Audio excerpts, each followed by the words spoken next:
Hello everyone. I'm going to show you how to add some sound to your animations. Of course, we have two types of animations. Animating elements on the slide, like these pictures or this text, and then also animating the slides themselves as far as a transition from one slide to the next. So right now I'm going to animate or add sound to the animation of this picture. So if I click on it, all the animations associated with that picture are selected.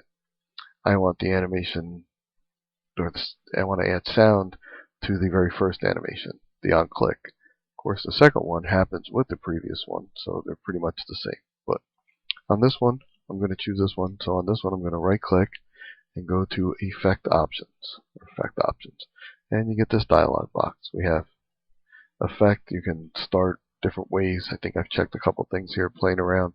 They're very subtle effects. You can play around with that. But here we want to do sound. So if I go down and I choose chime, which sounds pretty nice, and just click OK, it sounds like that. So when we look at our slideshow, first comes out the text with that funny shape, and it does a wave, and then when the picture comes in, it does a little sound. Okay, only with the animation of that picture. It escaped to end the slideshow.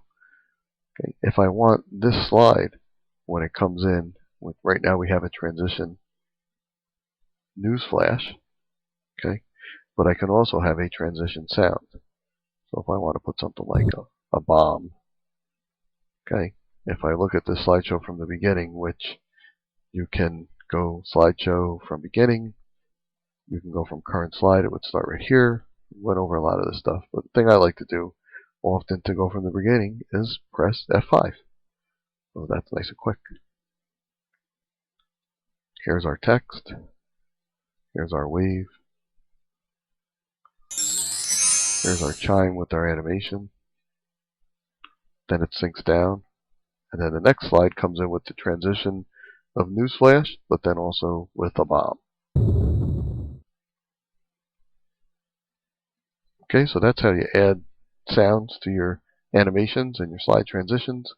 I would use them kind of sparingly because they do get a little sort of old and monotonous. If you use it on every single thing, it just gets a little, I don't know, the slideshow gets a little busy. So you're trying to draw attention to something with a sound. If everything has a sound on it, then nothing really stands out. Okay, so those one or two animations that you want to stand out, you apply a little sound to it, and then that makes it stand out. Okay, just like you can get carried away with your animations, don't get carried away with your sounds.